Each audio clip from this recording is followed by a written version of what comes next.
Kindy Rockstars.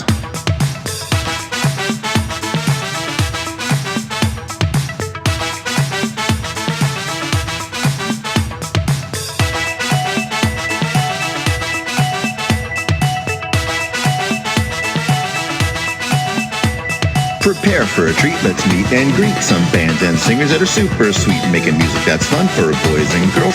Help them learn about this great big world. Fun for the family, yes it's true, your kids will love it and you will too.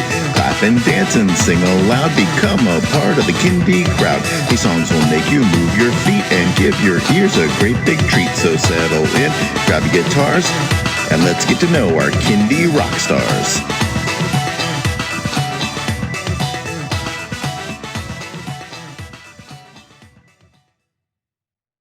Hello everyone, and welcome to Kindy Rockstars. This is the show that gives you the stories behind the songs from some of the best bands and singers that are making fun, informative, educational, catchy, and occasionally silly songs for children and families. I'm your host, Patrick Adams, and each episode of Kindy Rockstars will feature an artist and a featured song. So let's get to this week's show.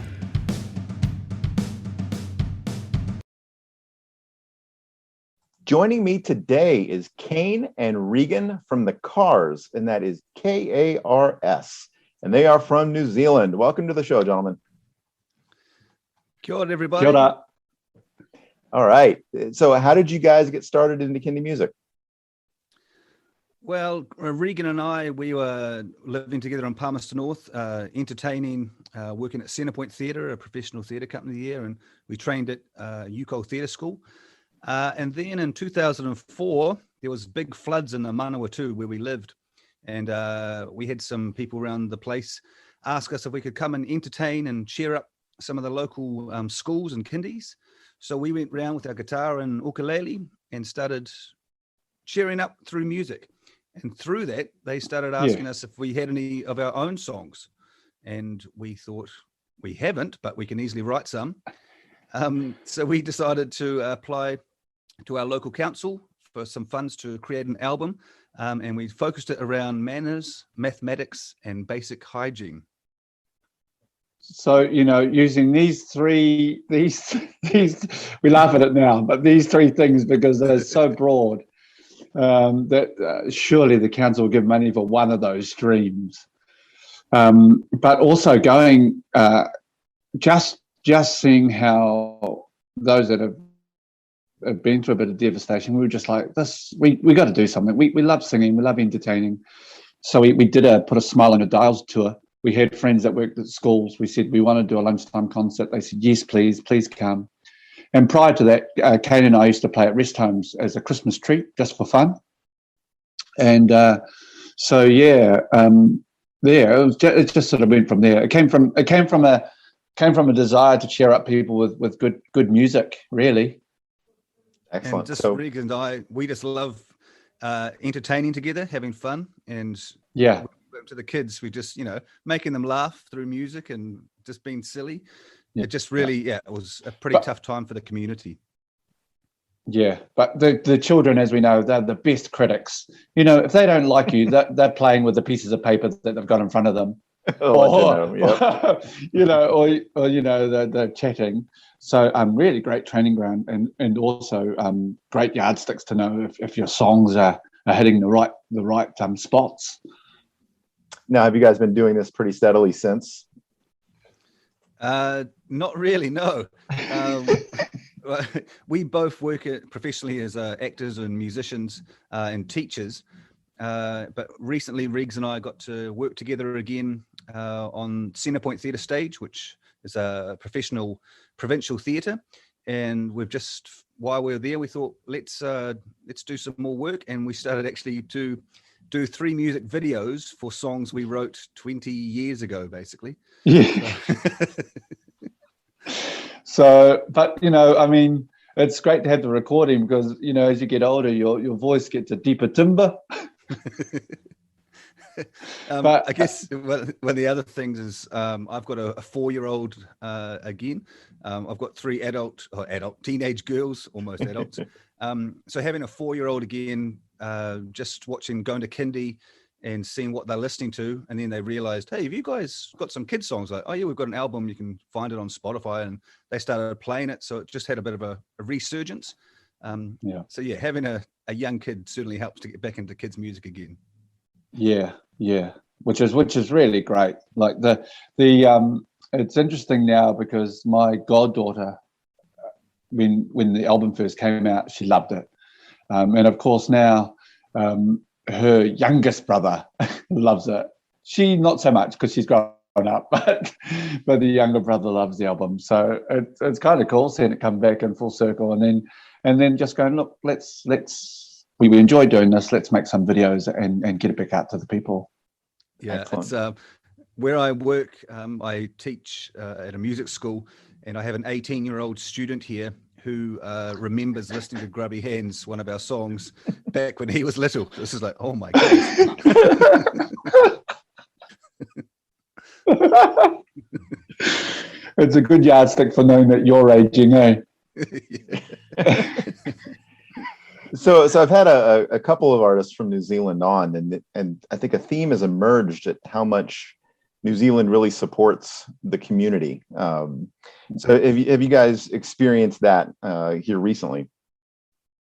Yeah, well, definitely. I mean, New Zealand being so small, and particularly the arts sector that Kane and I work in, and also the children's sector, you're just like, you're generally friends with them, and they'll go, can you please check out my music?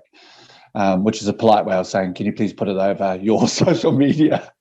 But we're happy to do that because it's like, yeah, that's really cool. Or, hey, we've got this lick. What do you reckon? And then they might just add on or play two, and then we go, yeah, that's it. And then you attribute, and you just keep on building up. But it's about the community feel, really. Like that's pretty cool. We're always, Ken and I don't live in Palmerston North in the region anymore, but I love going back there because the people are always going to be behind you and help you with your endeavors. Yeah, this place, like, we've only got about 90,000 people here, so everyone does know and look after each other. And as Regan and I being teachers, we've watched a lot of young people come through, and music and performance certainly helps them become strong adults in the future. Yeah. So how did the lockdown affect you guys? Basically with the work that you do, and do you have any thoughts of any of your songs going forward being inspired by that experience? We were just working together, as I said before, with a show called The History of Palmerston North, which is Regan and I were in. And while we were doing that, we were filming our music videos. So we said to that, we got some funding again to create three music videos. We got 2 done, and the third one was going to be happening the weekend that COVID happened. Oh, sorry, the lockdown happened. So that's just been put aside a little bit. What's been nice though, having that time, is that our editor and everyone's been able to work on it and get the bits and bobs out to community, and having something for kids to look forward to. Like, here it comes, the music video, and the kids that have been in it, they're all pretty excited to see themselves. Like, I'm going to be on YouTube. That's my little fella, Kippy. He's just like, am I going to be on YouTube, Dad? It's like, yes, you are. So he was things like that to keep them happy and motivated, I guess, is one of the bonuses. Yeah.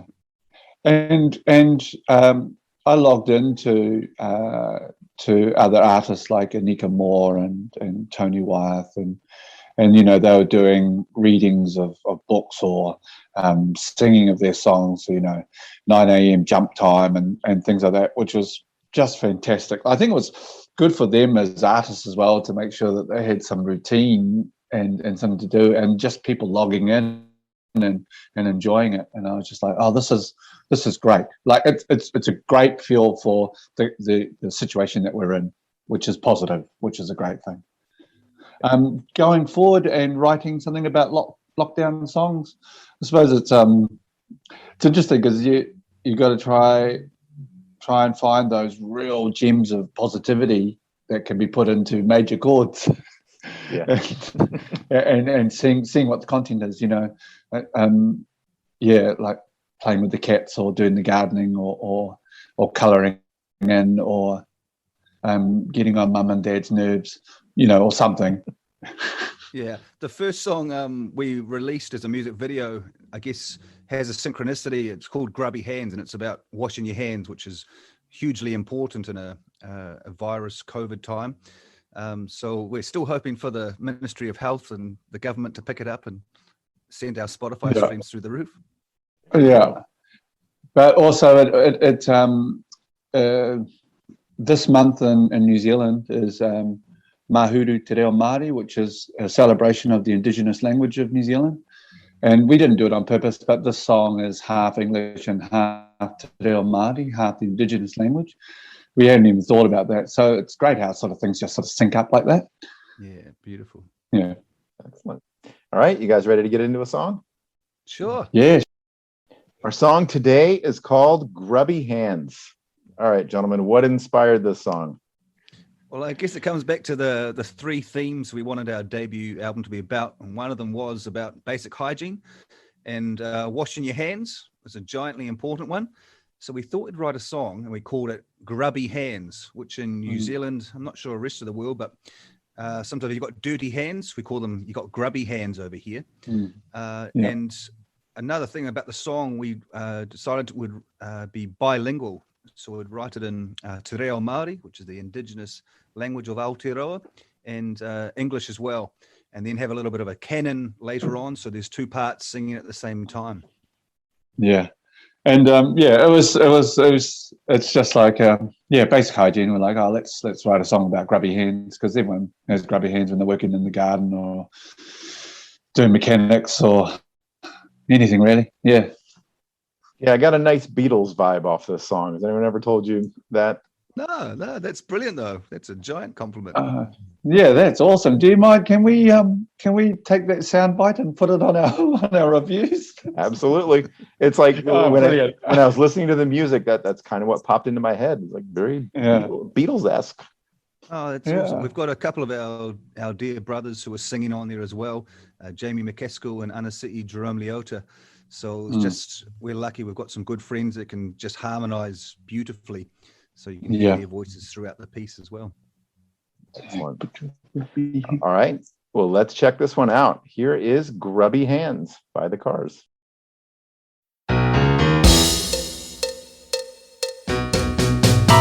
Put your grubby hands under the water. Wash that soap around just like you ought to.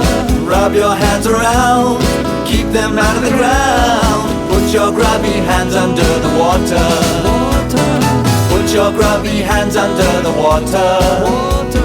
Wash that soap around just like you ought to. Rub your hands around, keep them out of the ground. Put your grubby hands under the water. Ka horoi to ringa ringa, ka horoi to ringa ringa, ka horoi to ringa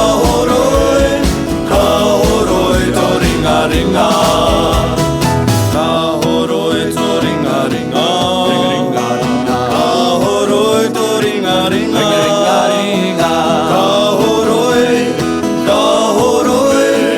ka horoi to ringa ringa. Put your grubby hands under the water. Wash that soap around just like you ought to. Rub your hands around, keep them out of the ground. Put your grubby hands under the water. Put your grubby hands under the water. Wash that soap around just like you ought to. Rub your hands around, keep them out of the ground. Put your grubby hands under the water. Put your grubby hands under the water. Put your grubby hands under the water.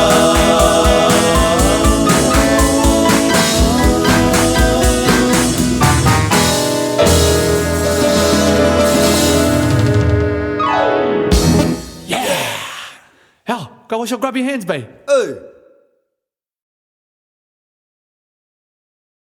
That was Grubby Hands by the KaRS. All right, where can everyone find and download that song and find you guys on social media? Best place to get us will be on our website, which is hokozoo.com, HOKOZOO.com, and scroll down to the KaRS, and you'll be able to find us and see our social media, Spotify, YouTube, Instagram, and the Facebook.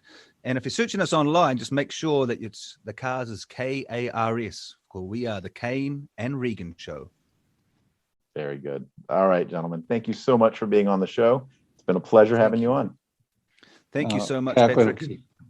Yeah, Rawe, it's been awesome. Really, really great.